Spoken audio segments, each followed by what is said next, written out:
You know, call making for me has always been about the ducks. Now, it's about the ducks, honkers, specs, and our culture.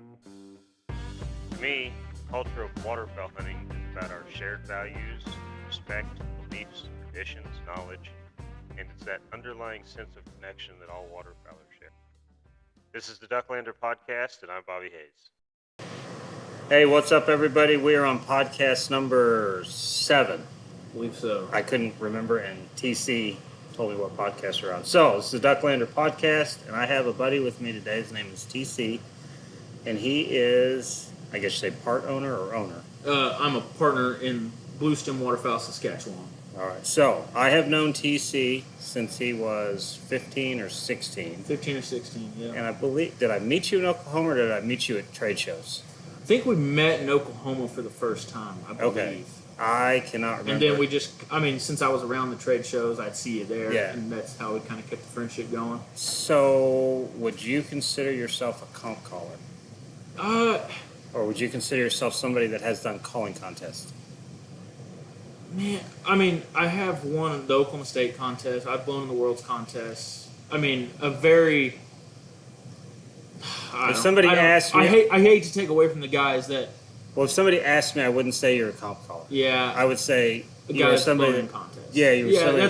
that's probably how I put it myself. Because I don't remember you traveling to all of them. No, I was just kind of the Kansas... Not to say it in a negative Kansas City way. board was about the farthest I would go. Okay. That seemed to be like something you do, but you weren't super duper into it. Yeah. But exactly. I could be not saying that accurately. No, you're 100% right. Okay. Yep. So, this is TC. I've known him forever. He is 26 now, so 10 years. Yep. But so anyway, I would consider TC a killer. So everybody knows my definition of that if you follow me. If not, I always say that's somebody I can hand a box of shotgun shells to and they'll feed you for a week.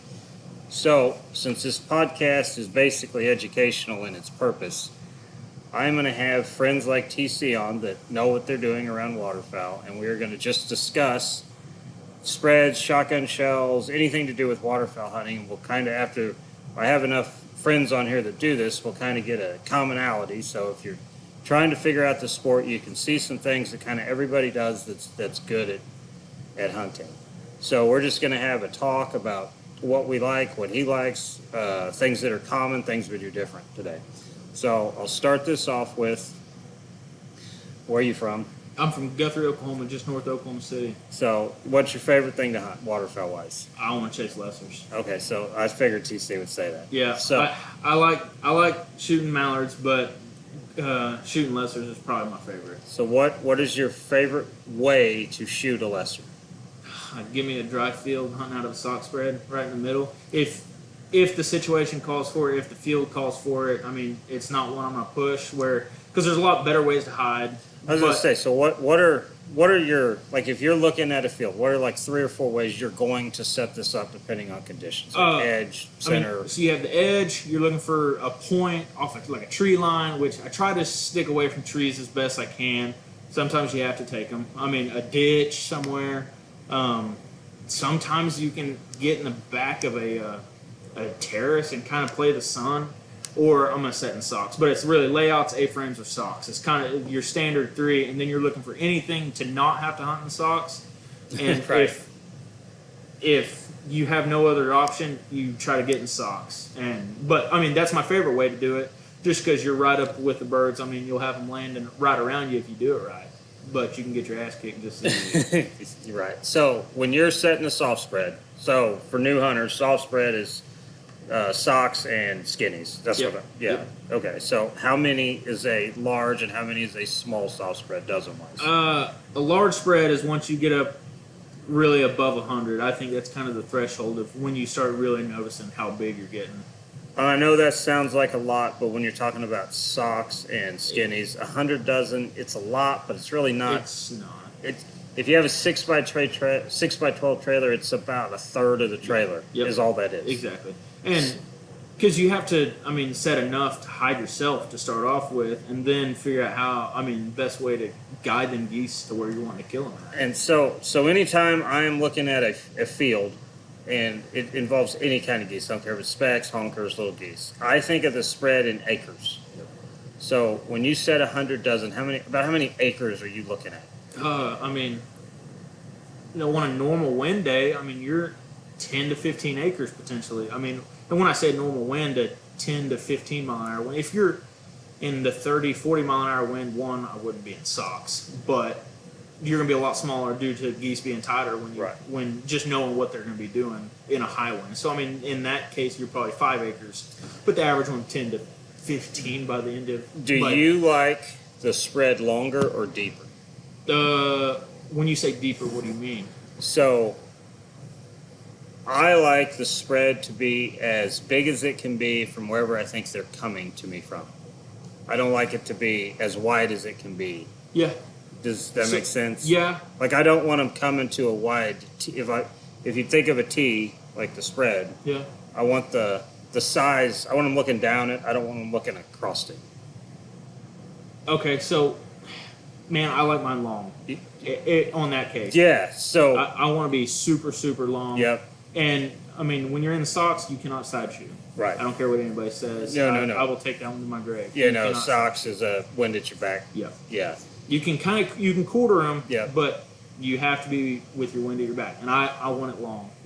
On a normal wind day. I'm the same way. I'd rather have it long than wide. Yeah, exactly. Yeah. And you have to have I don't some width. I don't think they see wide as well as they see long. No, exactly. You can set one silhouette. I mean, I've got guys I work with that I will absolutely drive nuts because I mean I may have a decoy 400 or 500 yards away from me downwind. I mean, because if you just need one, if they happen to see one decoy, then you start getting them in there, and it gets them lower quicker. So that's why I like it. I figure if they're on it, they have to be lower if they're going. They're going to chase the mass. They're going to chase the call. They're not going. If they happen to land out there, it's part of it. It just happens very, very rarely, especially on lessers. They go to the sound. They're not going to land out there. And late season honkers, they're going to chase the head of that spread too. I do the same thing. So even if I'm setting 2 or 3 dozen big geese in a field full bodies, I still want to be like I still set an acre.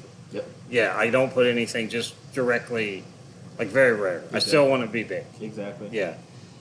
So speaking of wind, is it 10 to 15 or do you like 20 to 30? 10 to 15.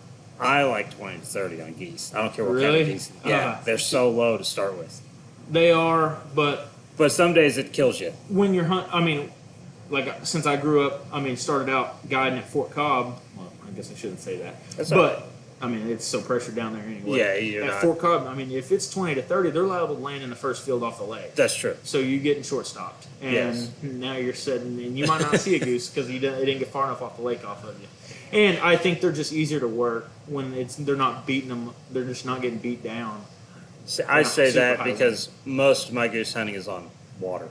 Okay. So 30 mile an hour. Yeah. If they're coming to water, they're just immediately coming to the water. Yeah. And they just hang forever.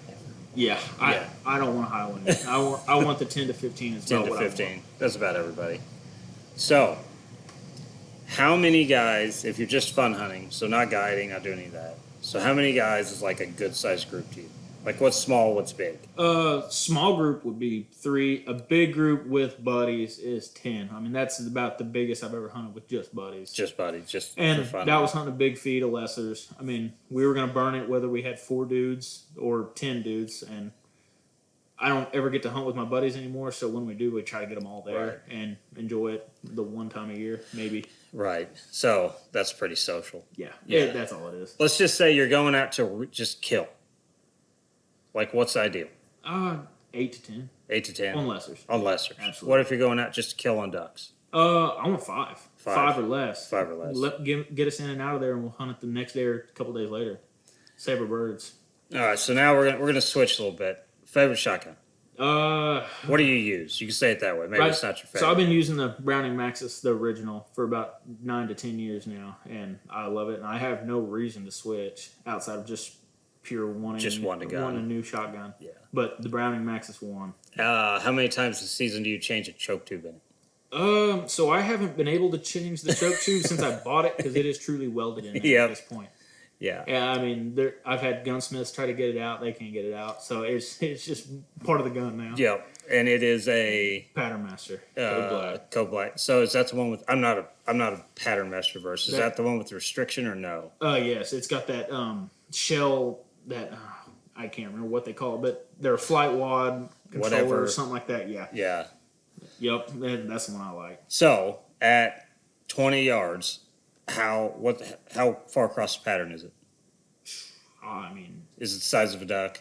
yeah. Yeah, maybe. that's Maybe. my my go-to at 20 yards. I like Throwing this. baseballs at them is Yes, all it is. size of a duck at Yep. 20 yards. Yeah, That's it.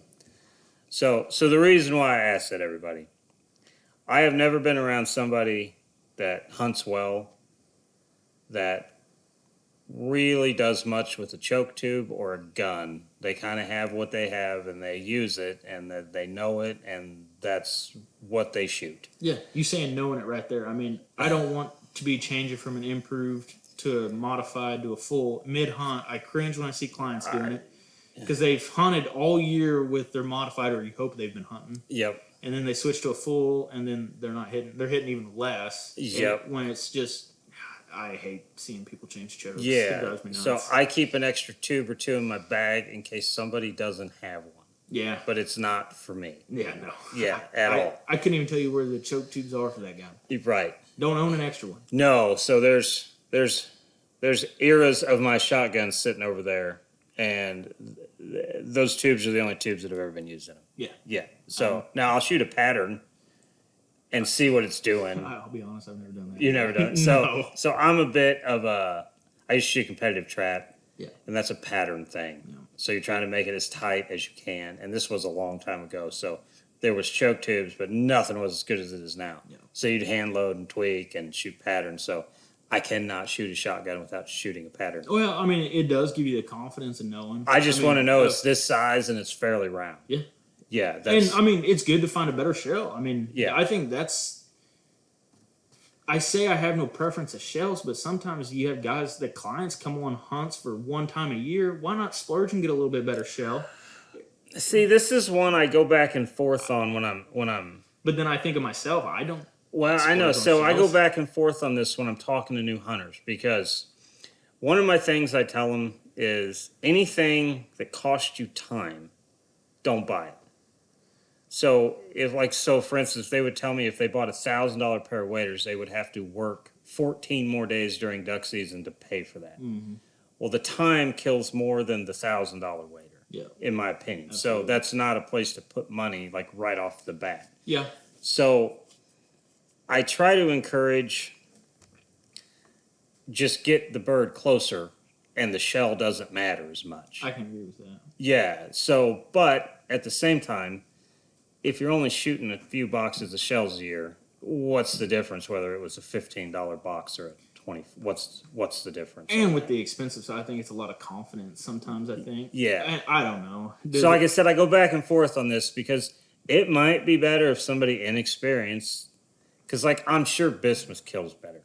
Like It's good stuff. It makes zero difference when I shoot it. Everything is when you're 25 and in, it just doesn't matter. The duck doesn't know whether it got hit with steel or it got hit with bismuth or TSS when it's that close. It makes no difference.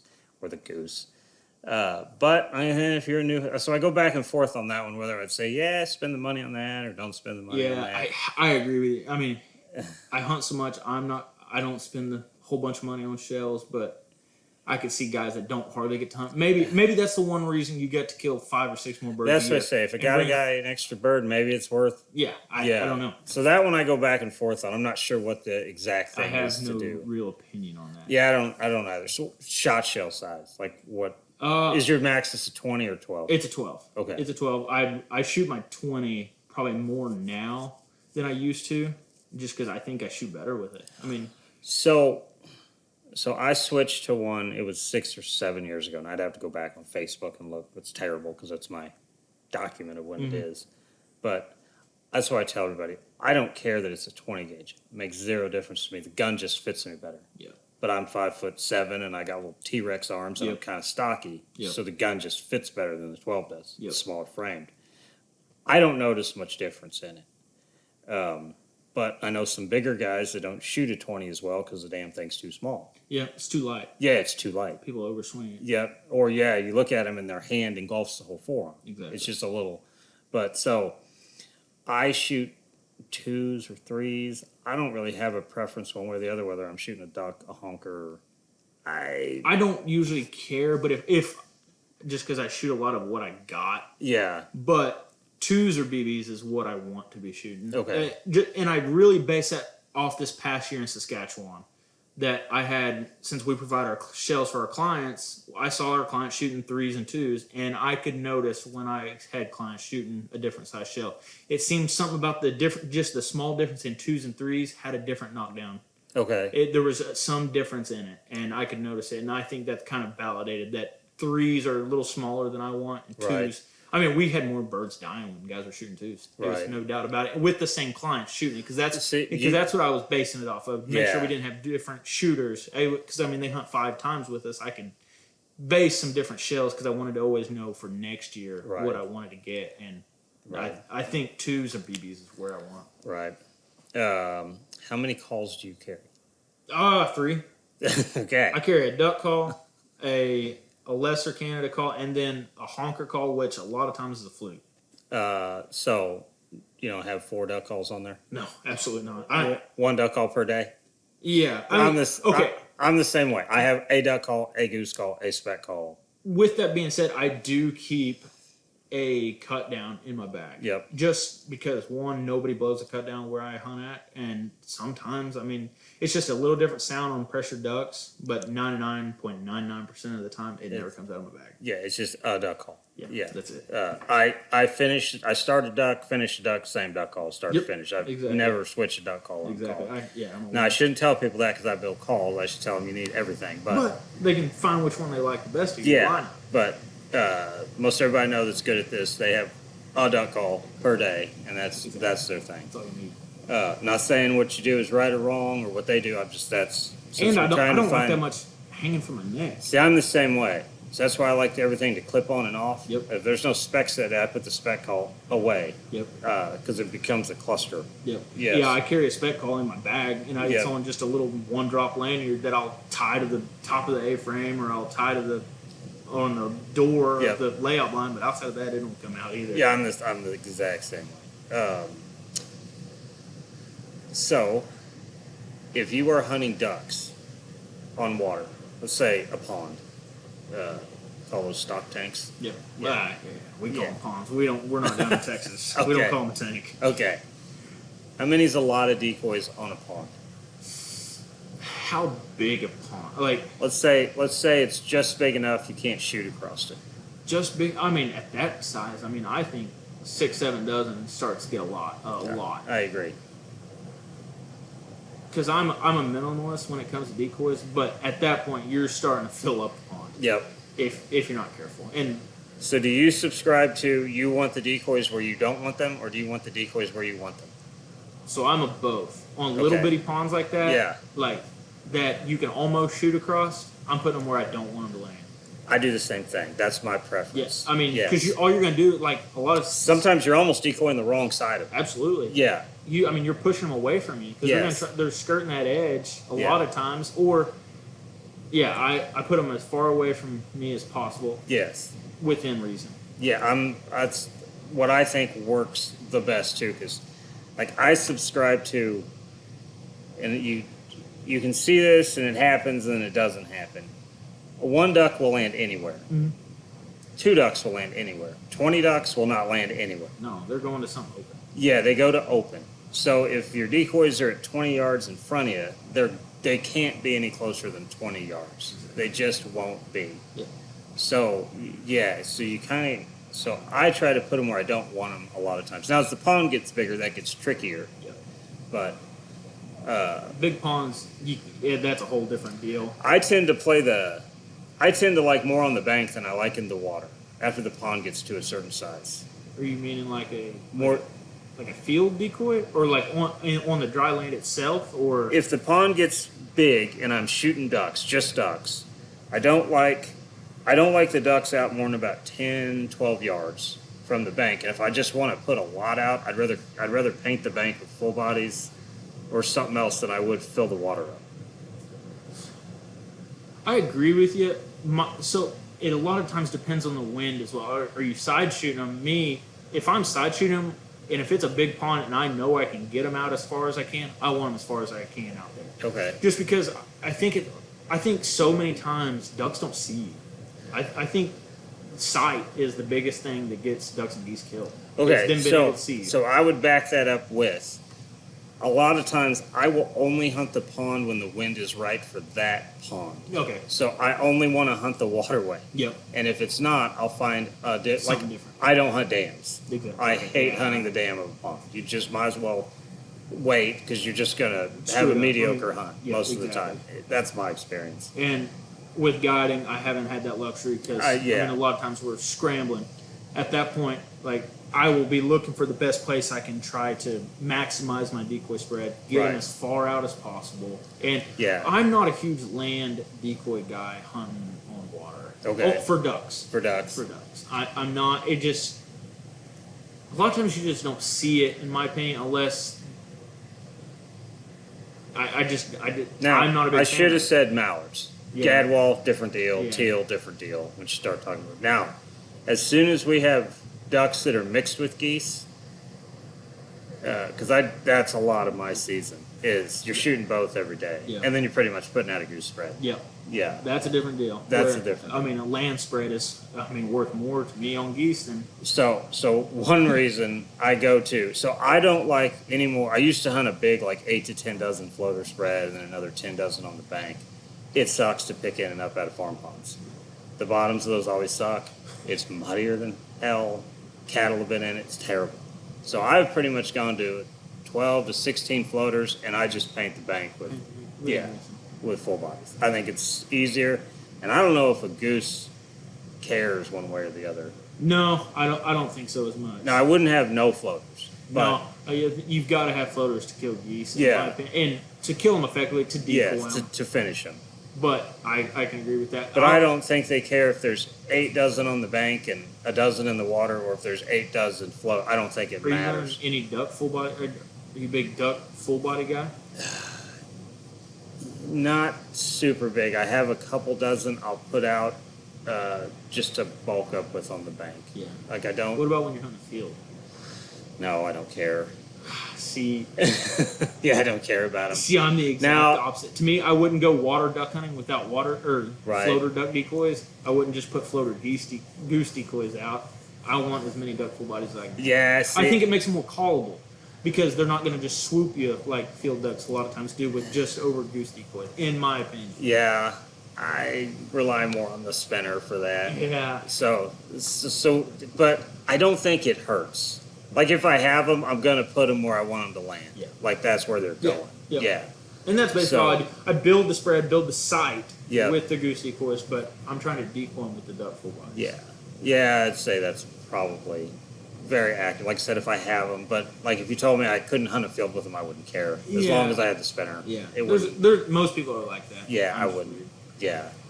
So speaking of that, so spinners on ponds, I want them. you want them? Yeah. I don't think they hurt. Oh gosh. See, so I'm a little different on this. Ugh. So, in my opinion, if you're a new hunter, you should always have the spinner.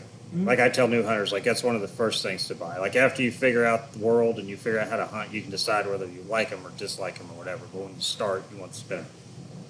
But so, like what I do, if I have a pond and it's an X, then I usually don't use a spinner on it. If it's a soft X, then I want a spinner. And if I'm just sitting under, because I don't have anything better, then I want a few spinners. Yeah. But if I know they're coming there, I don't care if I have the spinner or not. See, I kind of like the spinner, but that's always the first thing I pull. I mean, Yeah. every time. And then I use a spinner kind of like I use a flag goose hunting. Like I hit them on the corners. I'm hard on that remote constantly. Like I'm constantly on that remote. So, this year, and this is not, I got to pay attention to the phone because the camera only goes for 29 minutes. Okay. So I'll have to stop it and restart. But so I used that Lucky Duck, the goose, I don't know what they call it, the flapper. Yeah. It's, I love it for flagging. Okay. I'm not a big motorized guy for geese at all, but I love it for flagging. It's got the remote. You can just let it run. You can bump it on and off. I've never ran. I killed crap out of honkers over this year. I'd be interested in trying. What I would do is the first one's in, I just let it run, and if they landed on it, they didn't seem to care that day. Yeah. But I hate flagging out of the A-frames. No, I hate. I don't. I don't have a I go- don't own a flag when I'm in an A-frame. I don't know a good way to do it. There's no place to put it. No, Uh, I truly think unless you're hiding almost in the decoys or in the decoys, Yeah, it that's just the only time doesn't. a flag makes I know sense. it doesn't I mean, you're work. not going to flag when you're 20 yards away, sitting away from the decoy. No, it's not like in a layout blind where you can bump it to finish a bird Exactly. when they're 80 yards But in out a and sock looking at you. spread, Yeah, a flag is worth its weight yeah. in gold. So anymore, most are where edge hides on everything, whether it's a layout or an I A-frame. very rarely use a flag anymore. And yeah, I just don't know what you do with it out of the edge. So I don't like the string No, pull deals. no. I don't like the mess of it, and That's another thing to trip over. right. And I don't want to set it up. Yeah. But I know a lot of guys that use it. They love them. So no. So I try that thing. Yeah, bump it. It's pretty good. I'd try. I would be willing Yeah. to try that. But yeah, it's pretty easy to set up. I don't like the one on the car battery that's running constantly. Clone? I don't know what it's called. Sounds like a windshield wiper. Yeah. Yeah, it's too. Now I know on the little geese that's fine, Yeah. but it's The too honker- much it's on too much honkers movement. to me. Snows and lessers. Yeah. I'm a fan of them. Yeah. So no, this one you just bump on and off. Really. But yeah, I'd be it willing was to try pretty good. that. But so yeah, didn't hate it. Okay, so when you're looking at a hunt, so this is before you've stepped in the field, what's the most important thing you're looking for? One, where the bird's at. So, I want location in the field. I think that's the number one thing in killing them. And then you go to the hide, Okay. and then you have everything. You have your calling. Right. But I want No, just scouting and looking at it. Like, what are you looking for first? where they at. Where they That's at? what I want. I don't care. The hide I can make a hide out of a lot of different situations, but Right. I want where they're at. Where they're at? Yep. And I've kind of grown to that assumption due to seeing guys out in Amarillo, out in Lubbock, where it's super flat. There's no, I mean, those guys kill them a bunch of geese out there, and there's no such thing as a bad spot in the field because it's the same exact. There's no rolls in the field. I know. So this is something, and the first time I was down there with you guys in Oklahoma, it is so different. I have tried to do what you guys do down there, and it doesn't work. I don't know what's different. We trade birds, Yeah. Oh, yeah. so I don't understand. Are you meaning like hiding in the middle? Yeah. Of it? So like the Yeah. first thing I look for. So like let's just assume there's birds there. If there's no hide, there's no hunt. Yeah. Yeah. But if I go south down there with you, you're right. You can absolutely make a hide. Yeah, to a point. I mean, Yeah. where we were Because like hunting we've at, shot geese out of some stuff that has no hide and shot them really, really well. Like not just mediocrely shot them. Oh yeah. Like finished at 10 yards and shot them. Yep. They don't do that up here as easy as they, and I don't know. I think it's a lot of these rolls, a terrace in the field, this different spots in the field is what I think. It's what I truly think it is. So like I said, my number one is there a hide? Because if there's not a hide on it, You're not I don't have anything to hunt. Yeah. Yeah. It doesn't have to be an amazing hide, but it's got to be something. Yeah. Yeah. Because I've just noticed, like, on lessers, I mean, if you're a couple hundred yards off the X, you're going to get an extra 2 or 3 swings before they try to get in. I mean, because whether there's more feed 100 yards behind you, and that's where Right. they're trying to get to. There's a reason they were in that spot, in my opinion. Yeah. And- See, I don't think big honkers are as picky about that. No, Yeah. I don't No. think they they're care. too lazy. Yeah, They don't- quite as much. Yeah. agree So, with that. but even little geese up here do not do the same thing, which is one of the cool parts. But like first time I was down there with you guys, if you'd have told me to pick a spot in the field, I have no idea. I just told you count this. Yeah. Yeah, I just said I don't see a where spot we to were hide. hunting, that place is an anomaly. I mean, it's unlike everywhere else. I mean, where I've been guiding the past couple years. I mean, you're looking for a hide. And if you don't have a good hide, you try to wait for the day you have a good hide. But sometimes Right. you have to make something work. Well, see now. All right, 1, 2, see. So like, I don't know if it's food related. So you don't seem like you have. I don't think where they live on you guys they have food to eat. Where the roosts are. Very rarely. Yeah, see, our roosts have food. So I don't know when they're looking at your fields if they have to go. I know they got a lot of fields to choose, but like they choose one for whatever reason, right? Because a lot of times you go in those fields and you're like, well, I don't really see much here to eat, but they obviously eat because they're in it eating like crazy. So I don't know if it's because they have to eat. They can't go back and nibble all day. Yeah. So, I mean, that's Oklahoma. The only time you'll ever see a goose roost right where it's eaten, unless the wheat butts right up to it. Right. I mean, outside of that or the corn, I mean, the field butts right up to the roost. That's the only time you'll ever see it. That's it. They don't, in my opinion, they don't really eat in the water ever. Just because, but lessers are such a different game than the big honkers. See, so we're mixed, right? Like you got to go way west to me to go find just pure lesser hunts in numbers like you guys have, which would probably be straight north of you. Yeah. Yeah. So ours are always mixed. So our little geese roost wherever our big geese roost, and it's always a pond. Yeah. And there's always a waterway full of food. Yeah. Yeah. Yeah, we don't have that. So they don't particularly need to. I don't know if I've ever hunted a pond down there with you guys that had any vegetation in it. It's red dirt. It's just dirt.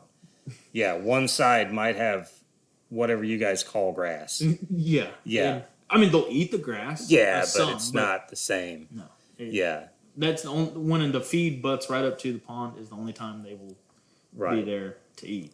Yeah. Outside of that, it's just water. It's just place to loaf, place to relax. So I don't know if that's what changes it, that they have to. So, yeah. I mean, food's crucial. So I've never asked you guys about this down there. Is everything down there no-till?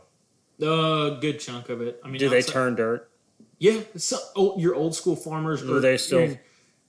Sometimes your wheat farmers will, but your corn now. Like our guys around here don't turn dirt because there's not enough dirt to turn over. Okay. So everything out here is, the black just doesn't go down far enough. I don't know because you guys don't really have black dirt. No, it's red clay. It's red clay. Yeah. So like I said, I've never asked. I mean, they will turn it every couple of years. A lot of times, your big no-till farmers, because no-till's getting bigger and bigger. I hardly hunt on anybody that's not a no-till farmer. Yeah. So no-till's starting to get real big down there. I mean, your big corn farmers, stuff like that. Right. Your Milo. If you get up here in this area, once you get around the Missouri River and you get up, then they turn dirt because that black is deep for a long ways, so they'll keep turning that dirt over. We fight so much compaction issues is the problem. Right. With the red clay. So that's why they end up turning it. So do they cover crop now since so like everybody out here is rye or wheat?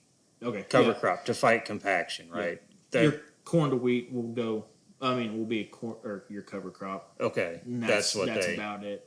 We have so much. I mean, corn's only in certain sections of the state, really. Yeah. That north, central, northwest, and then the southwest. Right. That's it. The rest is wheat. The rest is wheat. That's what I said. I don't think I've ever seen corn down there on you guys. Yeah, not where we were hunting. It's a lot of peanuts. Yeah, it's stuff like peanuts, which in other words is saying sand. Yeah, and that's the only reason peanuts are there is because they can dig them there in the sand. I'll be darned. So while you're hunting, what is the most important thing?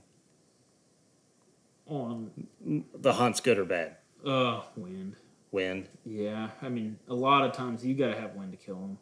Whether that's a duck or a goose, I mean, they don't know how to set up on you. See, I would. So mine would be the hide, but if you have no wind, it's the death of all hunts. Yes, you have to get pretty lucky, and you have to be real skillful to kill them on no wind. So, in my opinion, when there is no wind, you're going to finish about a third of the birds. Mm-hmm. They're going to circle a lot more. You're going to think everything is wrong. Yep. It's going to be constant. Yeah, when you're not doing anything wrong, everybody's going to second guess everything you do that day. It's the dog, it's the hide, the spread's not right. Yep. It's just what they do when there's no wind. Exactly. Yeah, so I always just go, well, if you shoot a third of what you were going to shoot with the wind, this is the best you can get that day most of the time. Because how I view it is, I control the controllables. I mean, my hide, my decoy spread, my calling, guys staying down. I can control that. It's the weather is the one you can't control, and I think that's the biggest factor of getting them killed. Yeah. Is weather every day. Yeah, you never know what you're going to play. It. Now I play such a different game than you because I'm hunting 3 guys. Yeah, that you know every day that know what they're doing. Yeah, so it's a different thing, right?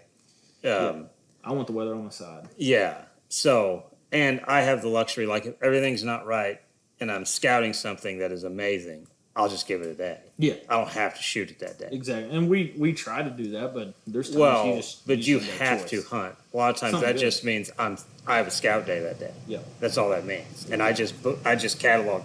So like that's what I try to do. So on Monday, I try to start cataloging the week's hunts as I scout. They're using this, they're using that, they're using this, and then I know this is a north wind hunt, this is a west wind hunt.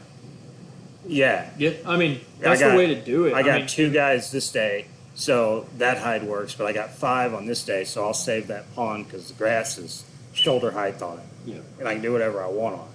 Yeah, and Yeah, so that's like I go around, I start cataloging.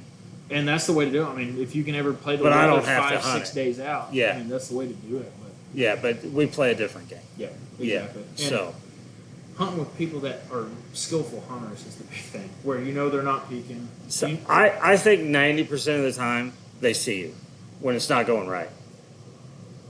Because yeah, I could go for that. yeah, that's always my assumption. Like if you had everything set there and you just weren't there, they would be landing. Yeah, as soon as you introduced yourself, I can go for that. and they're not finishing, like somebody's doing something in error. Yeah, So- they're seeing you most so with of the this time. on a it's no-win day, do you think birds smell you?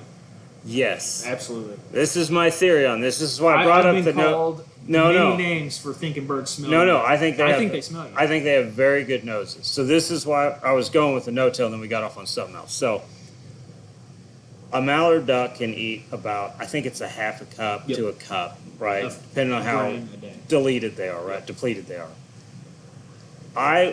If you go into a no-till cornfield and the guy's got new equipment and he's good at farming, there's not much waste grain anymore. No.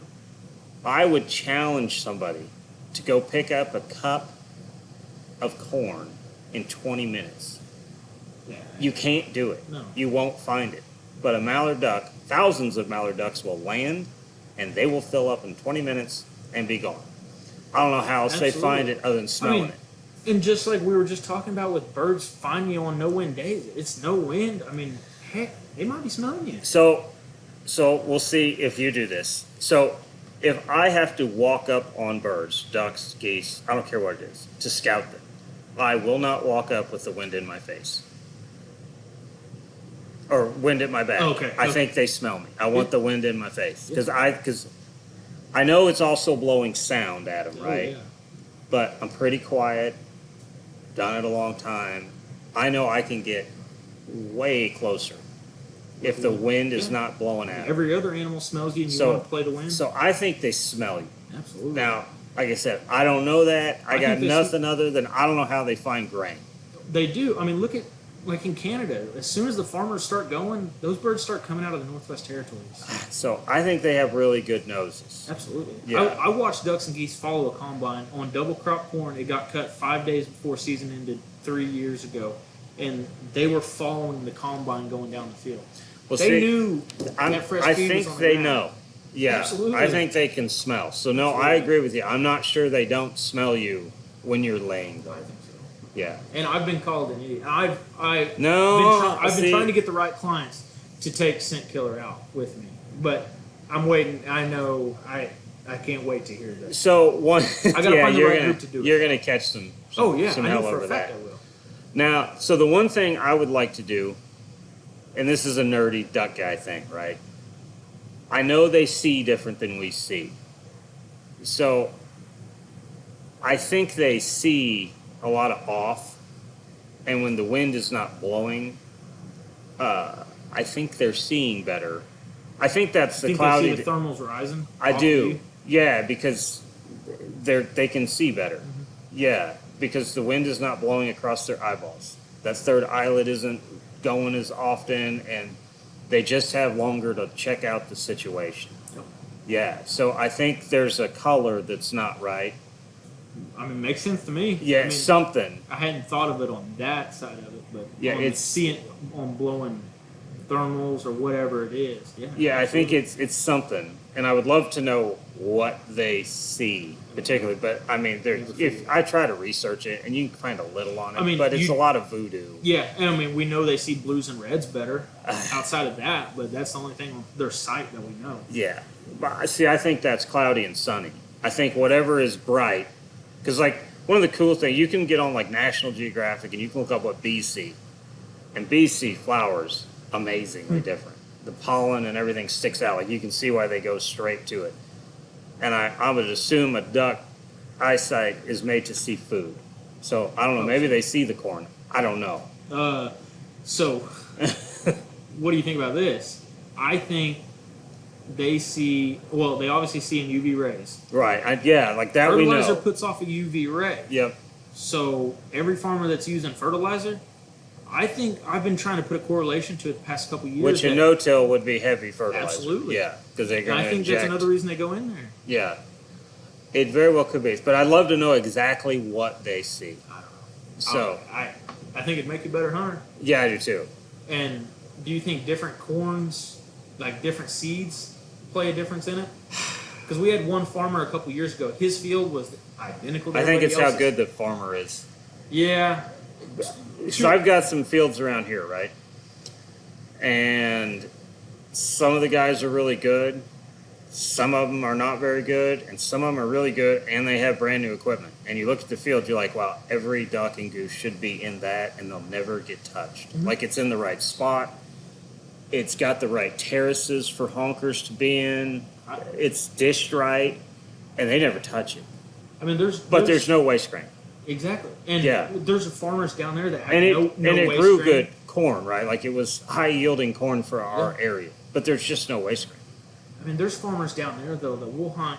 I mean, they are as good a farmers as you'll find, and we'll hunt them more than this your Joe Blow farmer that he's not very good at. And I think there's something, whether it's the fertilizer, whether it's the seed type he's putting in.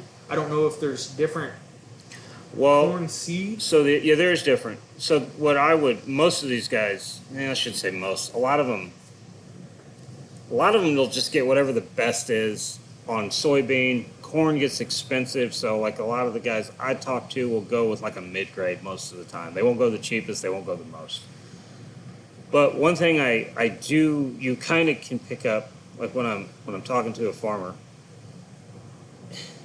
if it's long-term farming in that field, there's a lot of attention paid to nutrients, and they can just have better ground than if somebody doesn't care and they're just sucking it all out and there's just enough to grow the crop. Yeah, so it seems like the guys that put the most attention into making the ground as good as it can be have the birds. Absolutely. Yeah.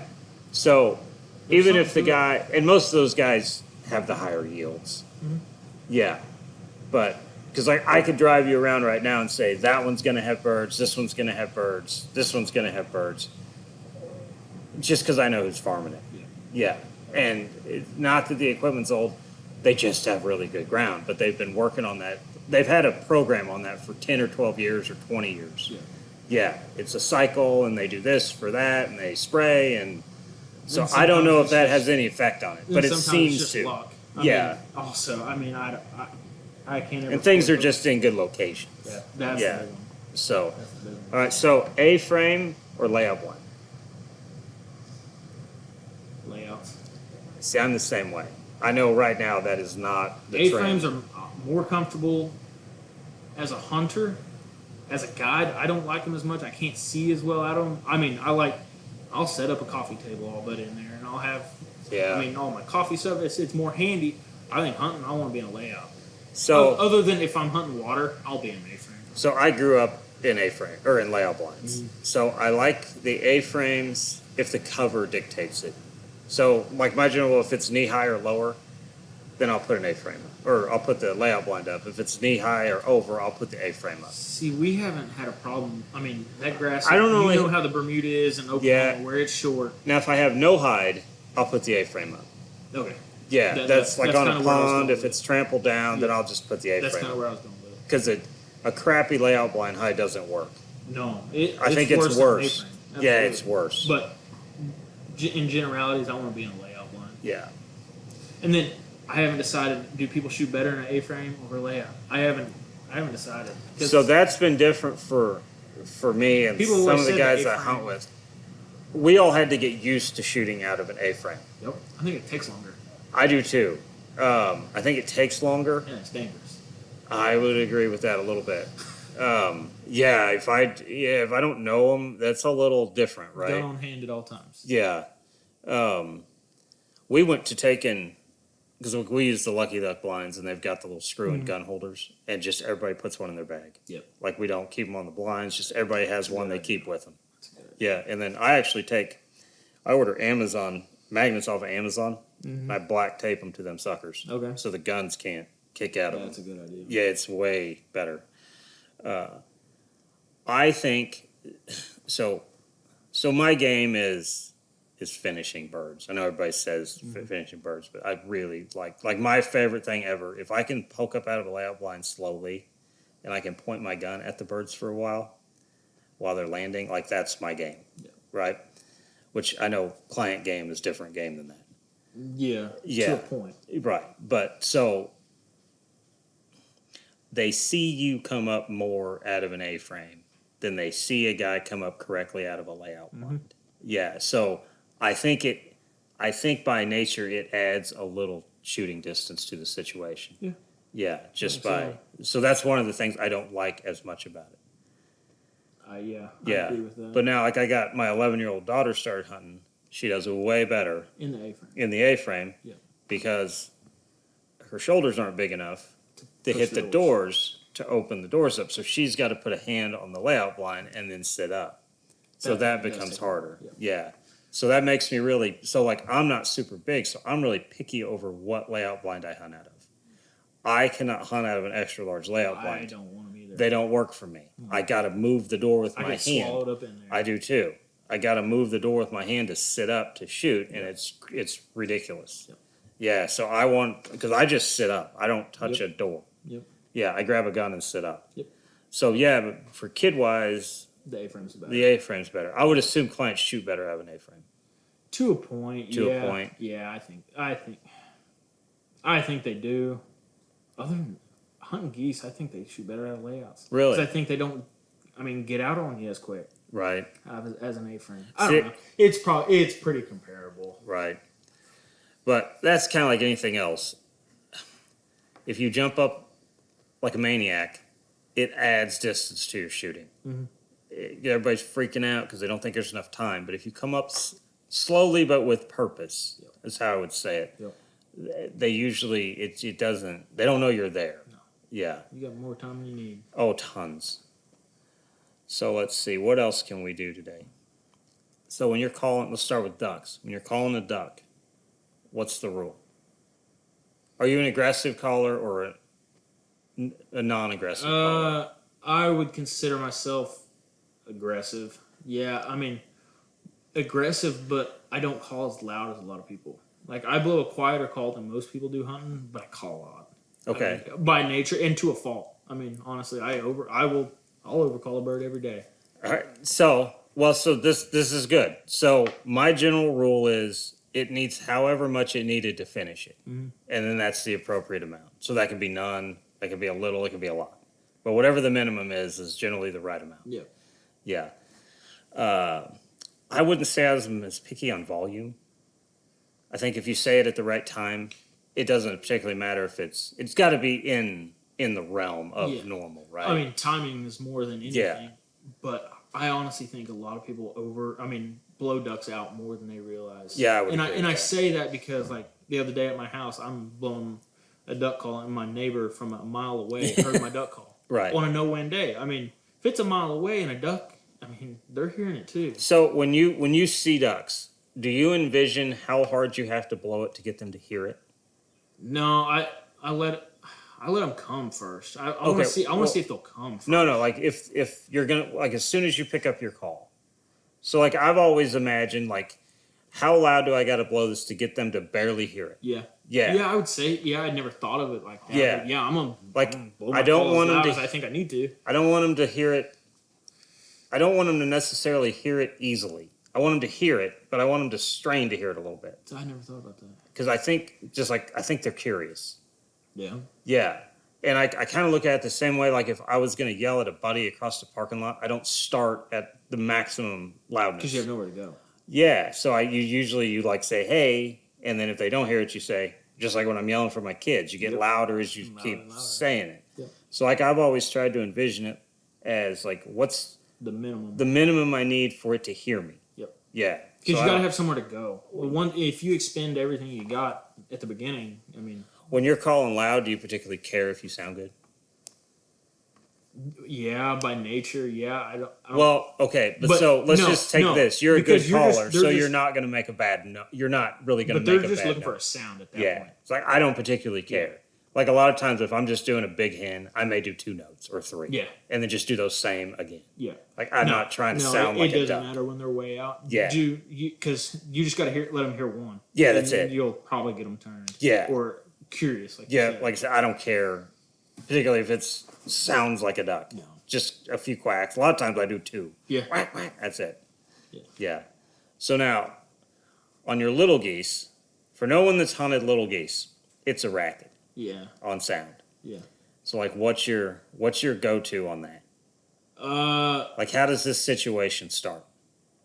You start out. I mean, especially. I mean, if you're hunting an X, you can get away with not calling early on. I mean, you can let them come, and then sometimes you can get them with no calling. Very rarely. I'm not big on it. I don't know if I've ever shot a little goose without calling. Very rarely. There's a lot of guys that do. On water with big Yes. honkers, but not. But it's a lot of loud, fast. But when I say that, precise notes, like real pitchy, real crisp, clear notes, I think kills them more than just your wall of sound. Right. In my opinion, like I want to be hitting like super clear, super powerful notes to get them killed more than just making a huge wall of sound. Unless I'm running traffic, and then then it's all of it mixed in at once. See, they've always seemed to respond to cadence to me more than the actual sound you're making. Yeah. Yeah. Does that sound right? But I to think you? everybody develops. I haven't done that as I much think everybody as you have. develops a cadence Yeah. by natural, just learn how to goose call that they know that's how they put notes together. Like, and it ends up just being a cadence. We've always called it the twiddle twiddle. Yeah. Right. I don't know what Yeah. else you call it. Because it's kind of a cluck, Yeah. but it's not a cluck. No. It's kind of a cluck, but it's not. No. It's sound. Yeah. It's pretty short. Yeah. It's snappy. It's loud. Yeah. It's fast.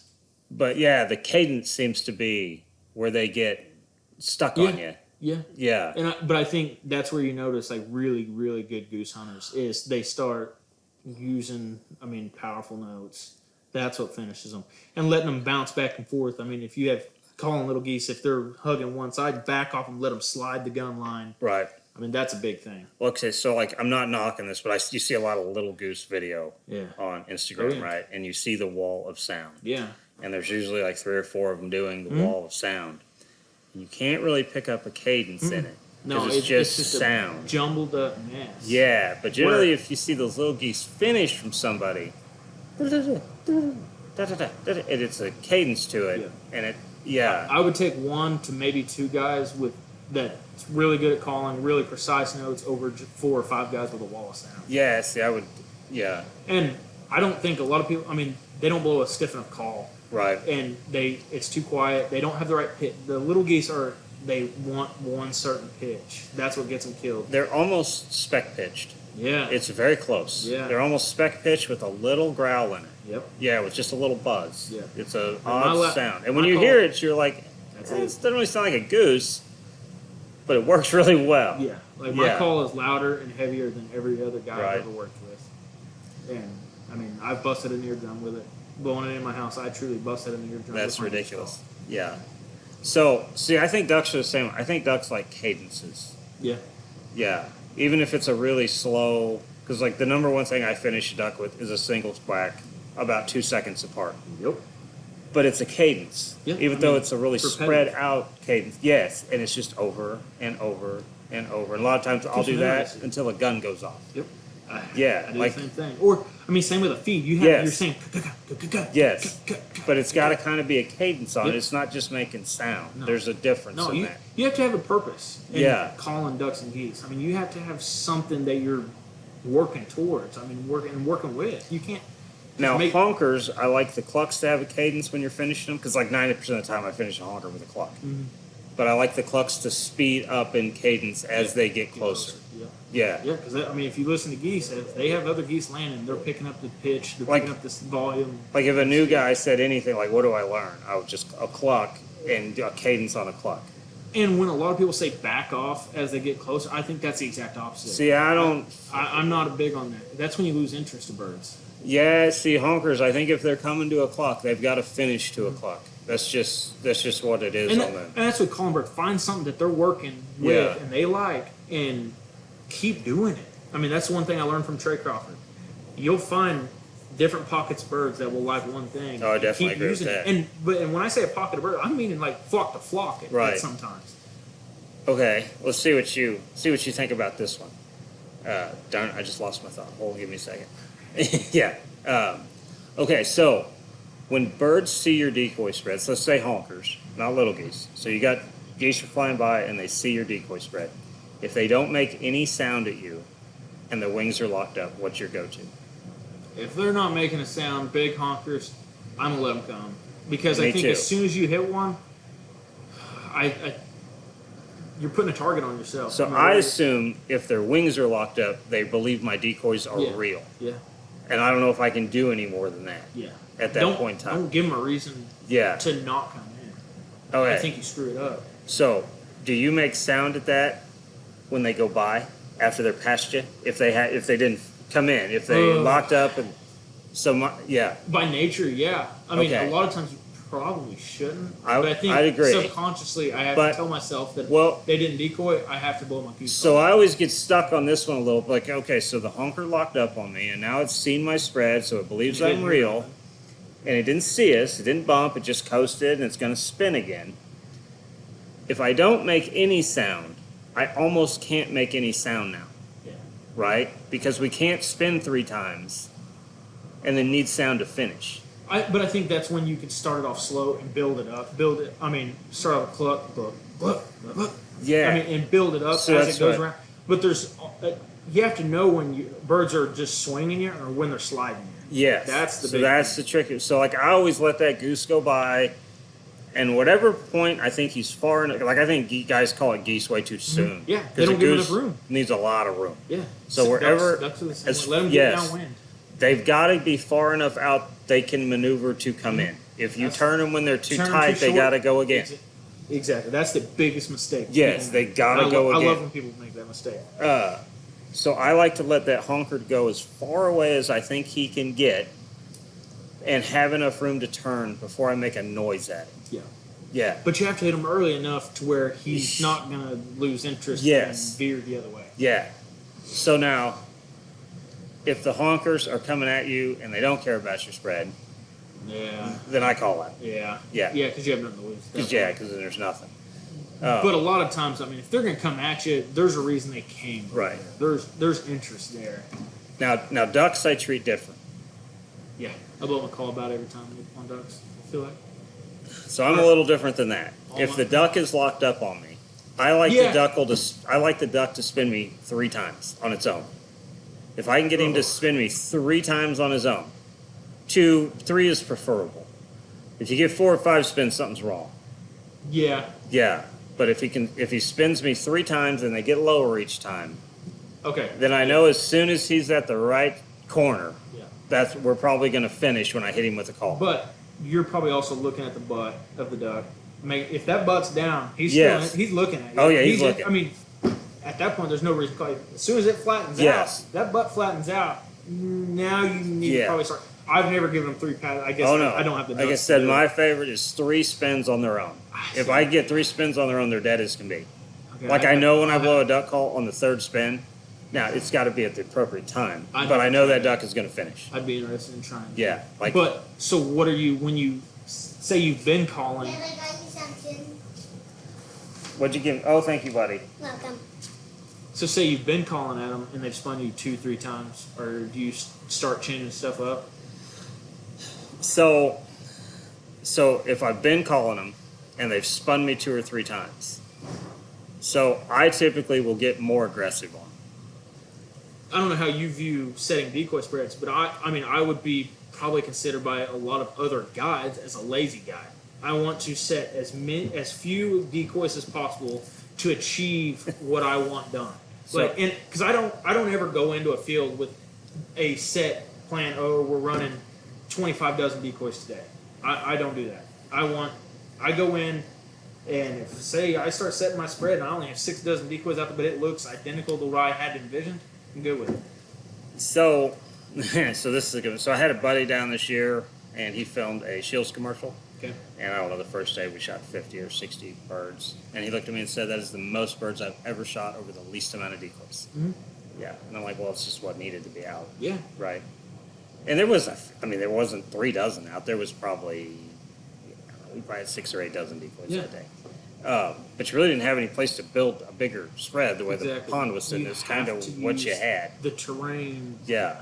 is the most important. It is how I build my spreads. Use the terrain. Use what the field gives you. Yeah, so like if I'm sitting on a pond, it kind of says, yeah, this is kind of how many you can have. And then I'll kind of look at that and go, well, I don't know if more decoys helps today, right? Because you get to kind of like a point. You're like, I don't know if more It's really. probably hurt. Yeah. If you have that many more statues out there. Well, and you kind of look at it, you're like, well, where could I build off of this anyway? To not push the ducks farther away. Yeah. So there kind of becomes, so like, I would say, like if I'm just setting up for ducks, I usually take 3 dozen. Yeah. Yeah, I mean that's because like I kind of feel like if I can't if they're already here and I can't kill them with 3 dozen, you're probably not going to kill them with 6 or 7 or I don't know if it really matters. That I typically carry with me anywhere from a dozen to 7, 8 dozen, and very rarely does 7 dozen ever go out. Yeah, that's. But I go with what the terrain is and what I think visually I can accomplish and do exactly what I wanted to. Like I hunted lessers more with less than 10 dozen decoys this year than I did with more than 10 dozen, honestly. That's different. Yeah. Yeah. And I think it's started becoming the nature of the beast. Everybody's got 100 dozen decoys. Right. I'm going to go the opposite See, way. my soft spread is more for field ducks than it is for geese. Yeah. Yeah. 100 dozen on field ducks is pretty amazing. Yeah. It's fun. Mallards just eat that up. Yeah. Yeah. Now, like when I'm doing honkers, man, 3 dozen honkers to me is a lot of decoys. Yep. Yeah, which I would say probably the average is 6 or 8 dozen. Yep. But I don't know if that really does much for you. No, I'm anti putting decoys where they don't just walk out there and put decoys out because you have extra in the trailer. No. And I see guides I work with. We've got 12 more steaks in the bucket. You want to put them? Well, where are you going to put them? Well, I'm not real sure. Yeah, see, and I'm the same way. Like when I don't set, want to pick it up later. Anyway. Yeah, when I set 3 dozen full bodies, they all have a purpose. Yeah. Yeah. Now I am an oddity. I don't like feeders for honkers. No, they can't see them. I don't think they can see them. That's why I don't use it. So I hunt over 3 dozen uprights. I would rather have. There's some of them are just actives, Yes. right? I just don't want the head down eating. I don't think it matters. No. Head positions is the biggest gimmick in decoys. Yeah. I like the big silhouette of the head. Yeah. Yeah. That's why there's every once in a while that it tells me to go back to a Bigfoot. Because like I said earlier in the podcast, sight is what gets them killed. Yeah. Now for them to be able to see you. I am a lover of flocked full body geese. Yeah, I think they're better. Yeah, I think they just are better. Now, I did hunt over flock ducks this year, which that'd be fun. When Bill told me, he's like, no, you should really get the flock ducks. I'm like, it's all water. Water's shiny. I've never been a big lover of flocking on water, but I tell you what, on cloudy days, they're amazing. It made a difference. Yes, on cloudy days, they look so much better than paint. But on sunny days, Dave Smith's at all? Yeah. What was your opinion?